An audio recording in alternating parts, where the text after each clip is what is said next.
আমরা ভুলে যাই। আলহাকুমুত তাকাসুর, অতিরিক্ত পাওয়ার লোভ, বেশি বেশি খাওয়ার লোভ, বেশি বেশি জমানোর লোভ মানুষকে গাফেল বানিয়ে দিয়েছে। এটা মানুষের স্বভাব। আরো চাই, আরো চাই, এই স্বভাবটা আছে না নাই?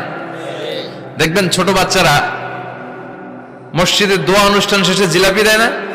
বড়িয়া কৃষ্ণপুর কি দেয়? আগে বাতাসা দিত না, এখন কি দেয়? জিলাপি দেয়, মিষ্টি দেয়। তো মসজিদের 2-3 গেট থেকে যদি দেয়, ছোট বাচ্চারা দেখবেন এদিক দিয়ে কয়েকটা নিয়ে আবার ওই গেটে লাইন ধরে। ওর হাত হলো ছোট হাত, ওর হাত ভর্তি জিলাপি, আর নেওয়ার জায়গা নেই, এরপর আরেক জায়গায় লাইন ধরছে। আরো লাগবে, আরো লাগবে, এই আরো আরো আরো চাই, এই স্বভাবটাই মানুষকে কুড়ে কুড়ে শেষ করে দিয়েছে। এত লাগবে কেন তোমার? চাহিদার কোনো শেষ নাই। Unlimited demand of human being. যার আছে বেশি তার চাই বেশি। যার সাইকেল আছে তার হুন্ডা চাই, হুন্ডা আছে তো প্রাইভেট কার চাই, প্রাইভেট কার আছে তো প্লেন চাই, প্লেন আছে তো হেলিকপ্টার চাই, হেলিকপ্টার আছে তো ওইটা চাই, ওইটা আছে তো সেটা চাই। ঠিক কিনা? এলাকার মেম্বার যে হয়েছে চেয়ারম্যান হতে চায়, আছে না নাই? চেয়ারম্যান সাহেব এমপি হতে চায়, আছে না নাই? এমপি সাহেব মন্ত্রী হতে চায়, আছে না নাই? মন্ত্রী সাহেব প্রধানমন্ত্রী হতে চায়, আছে না নাই? কিন্তু এই দেশে সুযোগ নাই। কথা কন। এই দেশে প্রধানমন্ত্রী সিলেক্টেড। 2-3 জনের বাইরে কেউ প্রধানমন্ত্রী হইতে পারবি না। ঠিক কিনা? আমার এই জীবনে তো আমি 2-3 জনই দেখলাম। বেগম খালেদা জিয়া, মাননীয় প্রধানমন্ত্রী শেখ হাসিনার ছোট্টবেলা দেখেছি এরশাদকে, আমরা তখন ছোট। তো মানুষের চাহিদার কোনো শেষ নাই। যার আছে বেশি তার চাই বেশি। এজন্য বিষ্ণু বলেছেন, উনজুরু ইলা মান হুয়া আসফালা মিন, তোমার চেয়ে যে খারাপ আছে ওর দিকে তাকাও। ওয়ালা তানজুর মান হুয়া আ'লা মিন, তোমার চেয়ে যে ভালো আছে ওর দিকে তাকায়ও না, তোমার চেয়ে যে খারাপ অবস্থানে আছে ওর দিকে তাকাও। অনেকে নিজের অবস্থান নিয়ে সুখী না, এরকম আছে না নাই? আল্লাহ আমার এটা দিল না রে, ওইটা দিল না রে, পাইলাম না রে, কিচ্ছু হয় না, কি করব জীবন, হতাশ। আসলে আছে কিন্তু অনেক, কিন্তু শুকরিয়া নাই, ডাকাত। ঠিক কিনা? নিজের অবস্থান নিয়ে সুখী না, কিন্তু অনেক লোক আছে তারা আপনার অবস্থানে পৌঁছতে চায়। তাদের দিকে তাকিয়ে দেখেন, আপনি যে অবস্থানে আছেন এই অবস্থানে পৌঁছাটা অনেকের কাছে স্বপ্ন।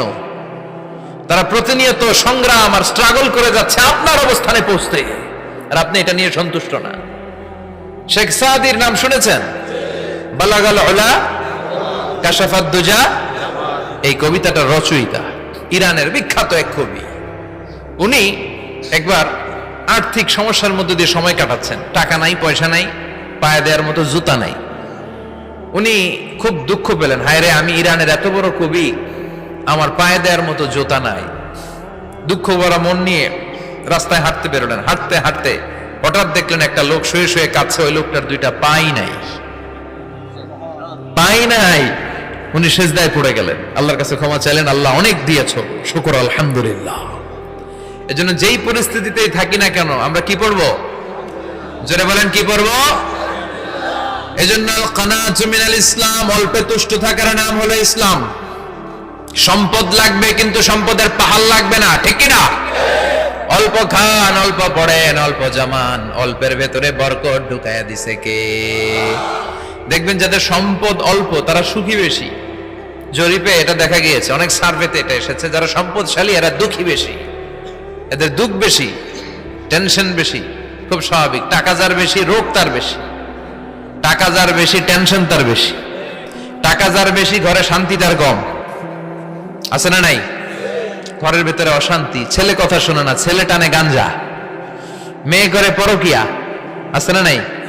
স্ত্রী কথা শোনে না, ভালোবাসা নাই, ঘরটা জাহান্নামের টুকরা। রোগ বালাই, এক একটা হসপিটাল বিল পরিশোধ করতে মাসে 5 লাখ 10 লাখ। আছে না নাই? কিছু খেতে পারে না, ডাক্তার একেবারে ডায়েট মেনু বেঁধে দিয়েছে। ডায়েট, ভেরি ডায়েট মেনু, এটা এটা এটা এটা কিছুই খাবেন না, শুধু গরু খাবেন না, খাসি খাবেন না, চিংড়ি খাবেন না, খালি ঘাস খাবেন, ইচ্ছে মতো ঘাস খাবেন, মানে ঘাস জাতীয় যত আইটেম আছে সব খাবেন, শাক খাবেন, সবজি খাবেন, সালাদ খাবেন। গরু, চিংড়ি, মুরগি, গোশত, ইলিশ কিছু খেতে পারে না। তাহলে রোগ বেশি, খাওয়ার মজা নাই, ঘরে সাংসারিক শান্তি নাই, খালি ব্যারাম আর ব্যারাম। ঠিক কিনা? কিন্তু সম্পদের পাহাড় ঘটেছে।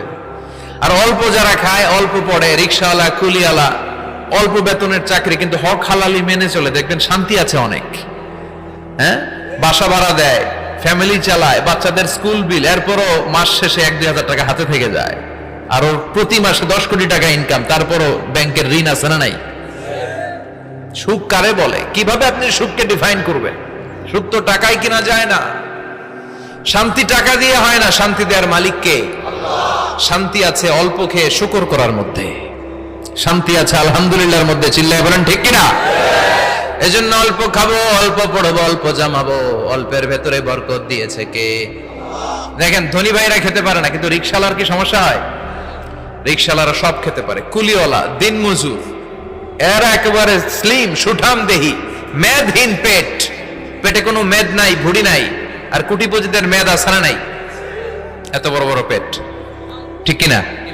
আমাদেরও পেট আছে, তবে হালাল পেট। এটা হারাম টাকা দিয়ে এই ভুড়ি বানাই নাই আমরা। চিল্লায় বলেন ঠিক কিনা? রিক্সাওয়ালা, কুলিওয়ালা নিজেও নামাজ পড়ে, বউ নামাজ পড়ে, বাচ্চাটাও নামাজ পড়ে, রিক্সা চালায় আর জিকির করে লা ইলাহা।